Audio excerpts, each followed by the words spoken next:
Welcome back to Nick Lenz's Comic Corner, classic, non-classic. This is episode number 876 and Doubleshot number 770.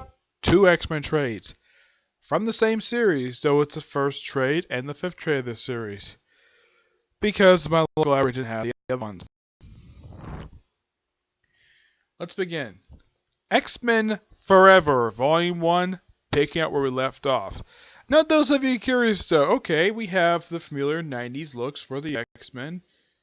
Is this book canon of the 616 universe? Nope, it is not. This is simply put a different direction that the X-Men took after the events of X-Men Volume number 3. Yes, written by Chris Claremont, artwork by Tom Grimmett. This trade collects the first 5 issues of this series. Well, second volume anyways. There was a volume published back in the 2000s. It had nothing to do with this book at all. It's a similar name. Yep. And Chris Claremont's like, okay, Ultimate Earth featuring pretty much similar characters. Yeah, I bet you think, okay, I get to play around these characters and I get to do something ballsy.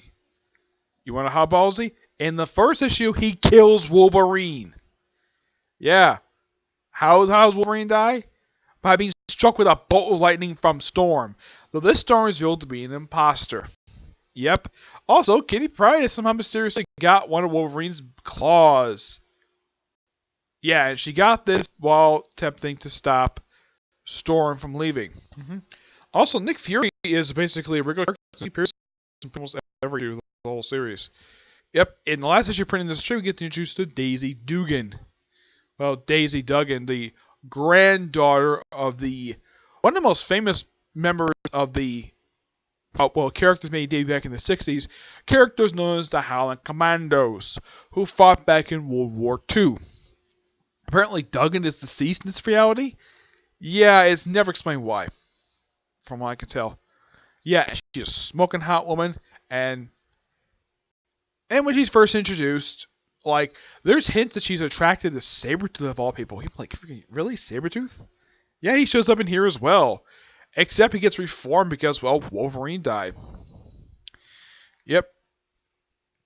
And, yeah. Yeah, so that's a particular mystery, and of course, this whole thing of mutants burning out in this reality. Yeah, apparently by 60, all mutants apparently die. Okay. Yeah, it's basically a very odd concept, but I guess Chris Claremont had to come up with something of why the characters look exactly the same way they did back in the 90s. Yep. This, of course, is really good, and good setup for this universe. Too bad this comic didn't last very long, because after 24 issues, it was relaunched back number 1. Though, they basically retired X-Men for 2. I'll give this book a 9.5 out of 10. It's a good setup for the series. Next up, like I said, is the last trade because, well, my local library, they do have volumes 2 and 3, but I didn't get them in yet, so I'm basically stuck with volume 5. This is volume 5, Once More Into the Breach. Now you can see in the cover, okay, we have Cyclops in his first individual costume for some reason. We have Jean Grey, everyone else pretty much wearing different costumes. Though, there's this great little homage to an issue of Chris Claremont from the 90s, where, yeah, this actually I thought was really interesting. Like, of all things to homage, they homage this. Yeah, one of the most frequent things people tend to bring up when it comes to Chris Claremont, he wrote this line. There's in his line, Kitty says, back in the 80s, where she calls Professor X as a jerk. And here's the homage to it. Tony Stark is a jerk! Yeah, it's the same exact pose and same dialogue. Yeah, my guess is Chris Claremont was like, okay, let's have Kitty Pryde act this way. Yeah, and also she changed her costume. Yeah, not the same costume she wore in this one. Yeah, this is a little bit later. This collects the last 4 issues of X-Men Forever Volume 2 and X-Men Forever Giant Sized. Which, knowing Chris Claremont, not surprising you have an X book with a giant sized book. Though this is actually one of 3 X books to have this, with the name X-Men on the title. Yeah, one of like a few of them that have had these giant-sized books to go along with it. Uncanny X-Men's had it. Astonishing X-Men's had it. This series has had it. And X-Men Volume 3 was published back in 2011. They also had Giants as one as well. Yeah, my guess is that Giants must have basically, because well, that was one of Marvel's biggest successes from the 70s.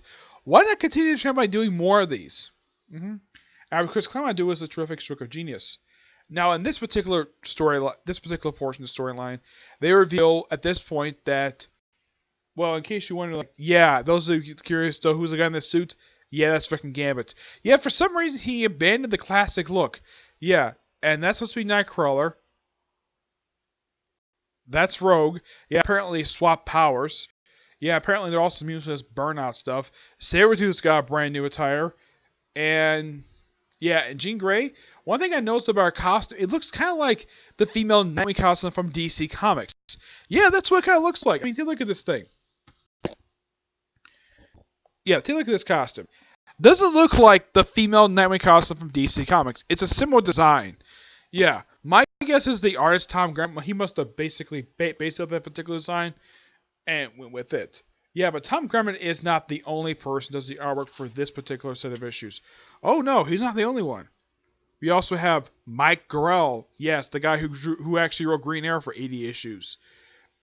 Fernando Belicio, Daniel HDR, and Roddy Buscemi. Yeah. Yeah, on the cover you have Cyclops in his first individual costume, but inside the book, he's wearing the classic 90s outfit.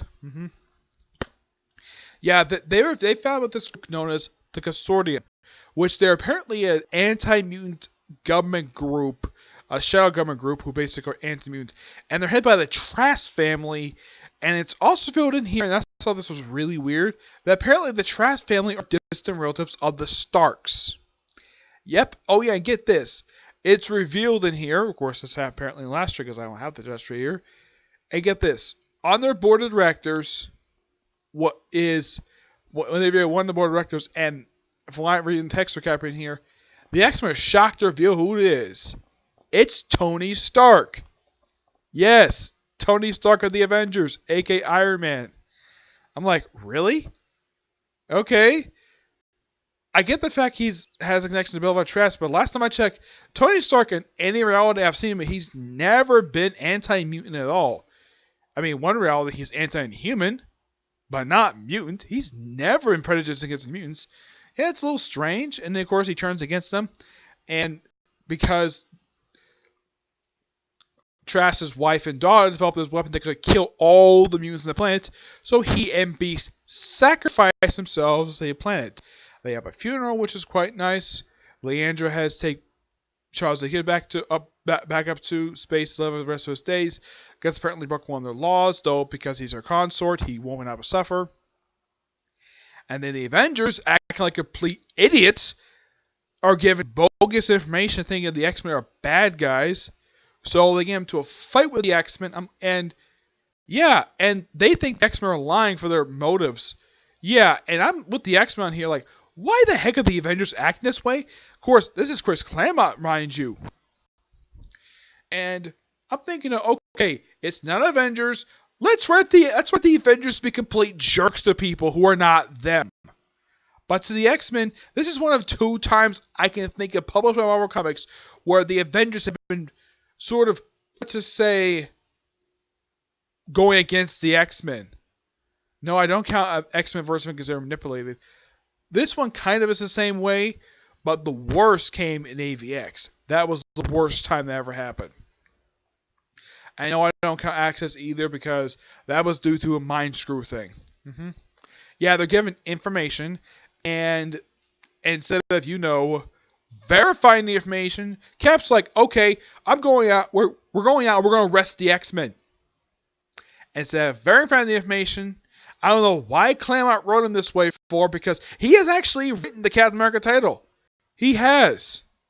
Back in the late 90s, he took over after Mark Waid left. Yeah, he actually wrote a brief. I don't think he wrote it. Let me look it up here. I know he did before. I think he wrote X-Men. I don't think he wrote Avengers. No, I can't think if he did or not. I think he did briefly. But yeah, he's written the Avengers period in the past, but why the heck he ride the Avengers' way for it. It makes no goddamn sense. Let me look it up on here. Excuse me.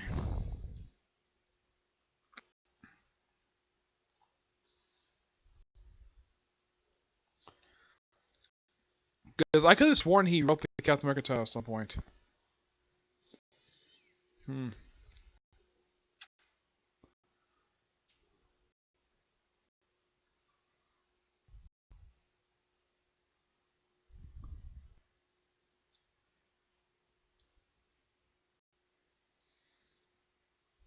I could have sworn he did.